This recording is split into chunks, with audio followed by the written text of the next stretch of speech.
आपका टॉपिक है क्लास 10 का टॉपिक है हाइट एंड डिस्टेंस। इसके 5 क्वेश्चन तो थोड़ा छोटे हैं, जिसमें सिंगल एलिवेशन कोण का, सिंगल डिप्रेशन कोण का चलता है, यानी कि उन्नयन कोण, सिंगल उन्नयन कोण, सिंगल अवनमन कोण। सिंपल वाले में करा चुका आपको पहले वो, ठीक है। उसकी भी हम एक वीडियो अपलोड कर देंगे, ठीक है, या कुछ वीडियो अपलोड कर देंगे दोस्तों उसकी।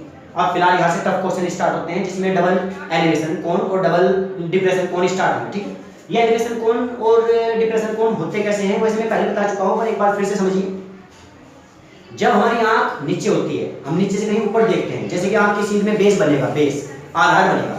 अगर मैं नीचे से कहीं ऊपर की तरफ देखता हूँ ये, तो यहाँ पे जो एंगल बनेगा वो बनेगा एंगल ऑफ एलिवेशन, यानी कि उन्नयन कोण। लेकिन अगर मैं यहीं से नीचे की तरफ देखता हूँ, ऊपर से नीचे की तरफ, तो उसे कहते हैं एंगल ऑफ डिप्रेशन, यानी कि वो बनेगा अवनमन कोण, ठीक है। अब ध्यान देना। अच्छा, एक सभी डायग्राम के साथ हिंदी मीडियम के स्टूडेंट को लाल बट्टी का लिखना है और इंग्लिश मीडियम के स्टूडेंट को लिखना है क्या होता है perpendicular, base perpendicular, hypotenuse hypotenuse base. अच्छा, वैसे इसका लॉजिक है याद करने का। इसमें बोलते हैं लल्लू आम लाया कुत्ता काटने आया, हिंदी मीडियम के लिए। और इंग्लिश मीडियम के लिए से बोलते हैं पंडित बद्री प्रसाद हर हर बोले, पंडित बद्री प्रसाद हर हर बोले, ठीक होगा। परपेंडिकुलर कोण हाइपोटेन्यूज तो sin थीटा काम करेगा। और अगर ये तुम्हारा परपेंडिकुलर कोण बेस अगर बन जाएगा, नहीं बेस, तो चलता है tan थीटा। वैसे 75% tan थीटा काम आएगा, 75% tan थीटा ही यूज होगा लंबा ज्यादा। और वैसे थोड़ा बहुत कहीं sin थीटा cos थीटा वगैरह भी यूज किए जाएंगे, ठीक है। अब ध्यान देना। तो हमारे मिक्स फिगर का क्वेश्चन है, डबल इक्वेशन से सोल्व होंगे। ये बड़ा क्वेश्चन होने के कारण मैंने इसे स्टेप में तोड़ दिया है, step first, step second, step third और स्टेप फोर्थ, 4 स्टेप में कर रहा हूं इसे, ठीक है। अब ध्यान समझना। इसने कहा कि एक बॉय है टॉल 1.5 मीटर टॉल, यानी कि एक लड़का है जो 1.5 मीटर ऊंचाई का है, और उसके सामने एक बिल्डिंग है, इमारत कह सकते हैं, भवन कह सकते हैं, एक बिल्डिंग है जो 30 मीटर टॉल है, यानी कि उसकी ऊंचाई जो है, हाइट जो है, हाइट 30 मीटर की हाइट है बिल्डिंग की। तो कहता है कि वो लड़का वहां से देखता है बिल्डिंग की ऊंचाई को, तो उसका एंगल ऑफ एलिवेशन जो बनता है, एंगल ऑफ एलिवेशन 30 डिग्री बनता है। देखो ध्यान से, यहाँ मैंने देखो 30 डिग्री दिखाया है, एंगल डी पे 30 डिग्री का है, यानी उन्नयन कोण 30 डिग्री बनेगा। लेकिन फिर वो कहता है कि जब वो लड़का बिल्डिंग की ओर चलता है, चलने का मतलब वॉक करता है, वो करता है मूव करता है, थोड़ा सा मूवमेंट। तो जब वो थोड़ा सा बिल्डिंग की ओर चलता है, तो उसका एंगल जो है 30 डिग्री की बजाय एलिवेशन जो कोण है एंगल 30 डिग्री के स्थान पर वो 60 डिग्री हो जाता है, 60 डिग्री।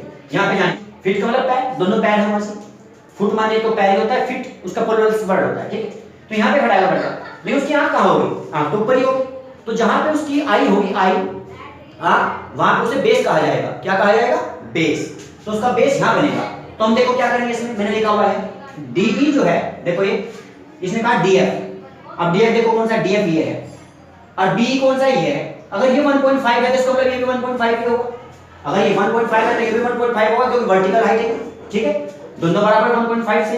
तो इसमें बेस कौन सा यूज करेंगे, हम एक काम करेंगे, टोटल जो है 30 मीटर दी हुई है, उसमें से 1.5 को माइनस कर देंगे। 30 में से 1.5 को माइनस करते हैं तो 28.5 आएगा। यानी हम देखो क्या लिखेंगे, AE कंप्लीट है। AE में से किसे घटाएंगे हम, BE। AE में से BE को घटाएंगे, यानी 1.5 को घटाएंगे, तो हमारा 28.5 बचेगा, AB की वैल्यू निकल जाएगी। और हमारा जो परपेंडिकुलर काम करेगा ना, लंब बार-बार से रिपीट करेंगे हम, तो यही काम करेगा हमारा AB जो 28.5 है। नेक्स्ट अपोन हमारा कौन सा काम करेगा, बेस BD, क्योंकि BD जो है EF के बराबर है। वैसे हमें निकालना क्या है इसमें, उसने कहा जहां वो लड़का पहले खड़ा था 60 डिग्री के एंगल पर, उसके बाद उसने मूव किया, चला हुआ एक तरफ वो किया उसने बिल्डिंग की ओर, तो कितना चला, यानी कि दोनों बिंदुओं के बीच की दूरी निकालनी है मेन, यानी कि हमें निकालना है CD। ध्यान से देखें यहाँ, ये CD को हमें निकालना है, क्वेश्चन मार्क दिया मैंने CD के यहाँ से, ठीक है, इसे निकालना है। अब देखो मैंने स्टेप फर्स्ट में मैंने इसी प्रक्रिया को यूज किया, इस प्रोसेस को यूज किया कि पहले क्या करना है। देखो CD बराबर क्वेश्चन मार्क, या लेट कर सकते हैं x मान सकते हैं लेट करके, ठीक है, मान CD बराबर क्वेश्चन मार्क, स्टेप फर्स्ट। अब देखो AB बराबर क्या बनेगा, ये AB जो है वो क्या बनेगा, वो बनेगा AE माइनस BE। ध्यान से देखो AE तो कंप्लीट है और B ये है, तो AE माइनस BE, ये रहा AE माइनस BE। AE का मान कितना निकलेगा 30, क्योंकि बिल्डिंग की हाइट कितनी है 30 मीटर है। उसके बाद BE का मान कितना निकलेगा 1.5। ये 1.5 क्यों लिखा हमने, क्योंकि BE जो है ना, वो BE जो है वो DF के बराबर है, और BE तो ये है, DF कौन है, वो लड़का, लड़के की हाइट कितनी है 1.5, तो उसे हमने माइनस किया, तो ये आया 28.5। और हम 28.5 को ऐसे भी लिख सकते हैं 57/2, क्योंकि अगर हम 2 से 57 को डिवाइड करेंगे तो 28.5 भी आएगा मीटर। ये हमारा स्टेप फर्स्ट कंप्लीट हो चुका। हमारा क्या बन चुका है, परपेंडिकुलर लाइन, हाइट बन चुकी है जो हमें यूज करनी है, ठीक है।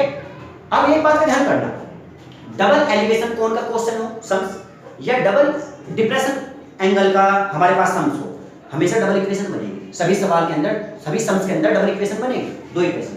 तो मैंने देखो क्या किया, एक इक्वेशन मैंने यहाँ ले ली, एक इक्वेशन यहाँ ले ली, और जब सोल्व करने का नंबर आया तो वहाँ ले लिया, स्टेप तो हो गया। स्टेप नंबर सेकंड में देखो क्या करेंगे, फिर ध्यान समझना। इन ट्रायंगल एबीसी, हमने ट्रायंगल छोटे वाला उठाया है, इन ट्रायंगल ए बी और सी, तो हमारा बेस पे हमारा परपेंडिकुलर लाइन कौन सी काम करेगी, हाइट ए बी, और बीसी क्या होगा, बेस। तो हम ये निकालेंगे, देखो यहाँ से A B upon B C. अब A B upon B C का मतलब क्या हुआ, P upon B, perpendicular upon क्या हुआ, बेस। तीसरे नंबर पे क्या होता है, tan थीटा, ये sin ये cos ये tan, तो tan थीटा काम करेगा भाई, हिंदी मीडियम लंबा के आधार पर हम tan थीटा बोल लेंगे, tan थीटा काम करेगा। अब AB को हम क्या लिखेंगे, AB को क्या लिखेंगे, या तो ये लो पॉइंट में, पर कुछ स्टूडेंट ऐसे होते हैं जो पॉइंटों में कैलकुलेशन नहीं कर पाते, तो हमें क्या लिखना चाहिए फिर 57/2, ये लिखा देखो मैंने यहाँ पे 57/2, और BC को BC रहने दो, BC को BC रहने दो। अब थीटा की वैल्यू क्या यूज करेंगे, हम ये बताओ कौन सा ट्रायंगल यूज कर रहे हैं, इन ट्रायंगल ABC, तो हम त्रिभुज ABC में काम कर रहे हैं, तो 60 डिग्री काम करेगा हमारे यहाँ पे, तो हमने थीटा का मान 60 रख दिया यहाँ पे, और tan 60 का मान कितना होता है, √3। तो हम देखो यहाँ से क्या करेंगे, BC को क्रॉस मल्टीप्लाई करेंगे, यहाँ से कोण में से मल्टीप्लाई लेके गए, और वो जो √3 है उसे वापस डिवाइड में लेके आए यहाँ पे, तो देखो क्या बनाए, BC = 57/2, ये 57/2, और ये √3 भी अपॉन में आएगा क्योंकि BC तो उसकी जगह चला जाएगा, ठीक है। अब यहाँ देखो क्या करें, अब 57/2 √3 को हम ऐसे नहीं छोड़ सकते, क्यों, हमने 9th क्लास में सीखा था 1.5 एक्सरसाइज में कि हर का परिमेय करते हैं, यानी कि डिनोमिनेटर जो होता है फ्रैक्शन के नीचे, फ्रैक्शन में जो न्यूमरेटर ऊपर होता है डिनोमिनेटर नीचे होता है, तो डिनोमिनेटर का रेशनलाइजेशन करते हैं। रेशनलाइजेशन का मतलब स्क्वायर रूट में नहीं छोड़ते हैं को, ठीक। तो √3 के ऊपर गुणा करिए, √3 के नीचे गुणा करिए, यानी कि √3 की मल्टीप्लाई न्यूमरेटर में करते हैं और √3 मल्टीप्लाई नीचे करते हैं। देखो उससे क्या बनता है, √3 की √3 में जब मल्टीप्लाई करते हैं √3 पावर 2 बन जाएगी, स्क्वायर से रूट कैंसिल, तो वो 3 रहेगा 3। अब देखो क्या करेंगे, 3 से 57 को डिवाइड कर देंगे, जब 3 से 57 को डिवाइड करेंगे तो इसका मतलब क्या बनेगा, 93 का 57, 93 का 57, 19 के 57, तो ये आएगा हमारा 19 √3, क्योंकि ऊपर का तो √3 बचेगा, और अपॉन में 2 मीटर। इक्वेशन नंबर 1 हमने क्या निकाला फिलहाल, ये BC, ये निकाला है BC हमने अभी फिलहाल BC। वैसे हमारा मेन टारगेट निकालने का क्या है, CD, हमें तो CD निकालना है। अब ध्यान समझना, अब स्टेप नंबर 3 में चले गए हम, स्टेप 3 में देखो क्या लेते हैं, अब हम ट्रायंगल सेलेक्ट करेंगे इन ट्रायंगल ABD, यानी कौन सा, AB और कंप्लीट D, ABD कंप्लीट। कुछ स्टूडेंट ये सोच सकते हैं कि हम ट्रायंगल ये वाला भी तो ले सकते हैं, AC और D। देखो हम ACD नहीं ले पाएंगे, क्यों ले पाएंगे, एक छोटा डायग्राम देखो, अगर मैं AC को लिखूं ऐसे रेड लाइन में देखो AC, फिर उसके बाद ये CD वाली लाइन ये ब्लैक देखो ध्यान से, और मैंने देखो ग्रीन लाइन बना के दिखाया तुम्हें AD, ये मैंने AD बना दिया, ठीक है। जब मैंने बनाया इनमें से कोई भी लाइन ये बताओ वर्टिकल हाइट वाली है क्या, 90 डिग्री का एंगल बनाती है क्या, नहीं बनाती।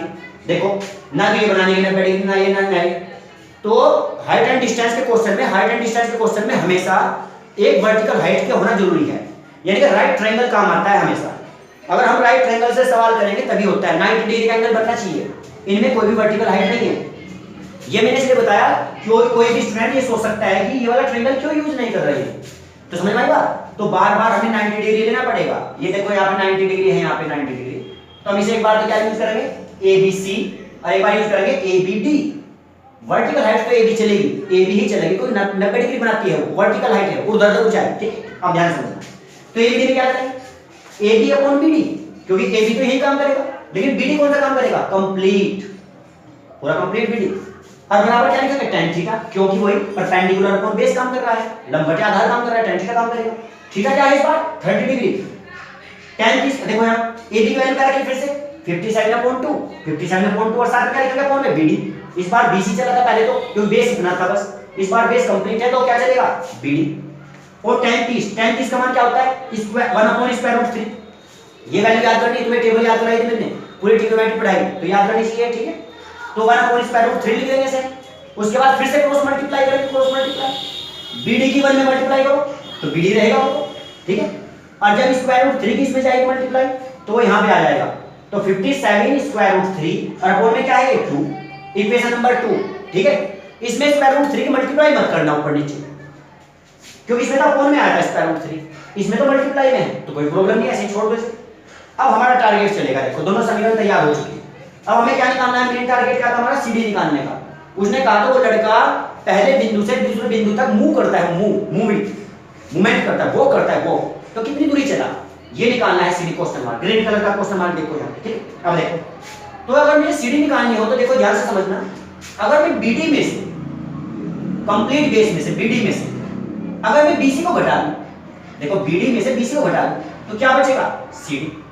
समझ रहे, पूरी कंप्लीट में अगर ये हिस्सा घटाओगे, पार्ट घटाओगे तो ये पार्ट बचेगा, सीडी। वही क्या मैंने देखो यहाँ पे ध्यान से देखो, सीडी निकालने के लिए बीडी में से माइनस के बीसी सब्ट्रैक्ट कर दिया हमने, सब्ट्रैक्ट से, ठीक है। यहाँ पे अब देखो सीडी, बीडी की वैल्यू क्या निकाली थी हमने इक्वेशन 2 में, 57√3/2, ये लिख दिया हमने यहाँ, माइनस बीसी की वैल्यू क्या निकाली हमने, बीसी की वैल्यू 90√3/2, वो लिया हमने यहाँ से। उसके बाद ये बताओ इनके डिनोमिनेटर कैसे हैं, हर कैसे हैं, जैसे क्रॉस मल्टीप्लाई की कोई आवश्यकता नहीं है, एलसीएम जब लेंगे तो क्या आएगा दोनों का, सेम सेम है ना, 2 एलसीएम। और 57√3 में से 19√3 जब माइनस करेंगे, 57 से 19 माइनस करेंगे तो 38 बचेगा, तो ये आ गया 38√3/2। और 2 से जब इसे डिवाइड करेंगे तो कितना आएगा, 19, 2 से डिवाइड करेंगे तो 19 आएगा, तो ये आ गया CD बराबर 19√3 मीटर, और ये तुम्हारा आंसर होगा। तो इसे स्टेप में तोड़ना, बड़े बड़े क्वेश्चन को स्टेप में तोड़ना चाहिए, तरीके से करना चाहिए, क्वेश्चंस बनाने चाहिए उसमें से, ठीक है। एक बात रखना ध्यान से, हाइट एंड डिस्टेंस के क्वेश्चन करने के लिए हमें सवाल को बहुत ध्यान से पढ़ना चाहिए। सवाल का सेंटेंस थोड़ा पढ़ो, उतना ही ड्रॉ कर दो, जितना पढ़ा उतना लाइन खींचते रहो। उसने कहा वर्टिकल हाइट इतनी है, उतनी लाइन खींच दो।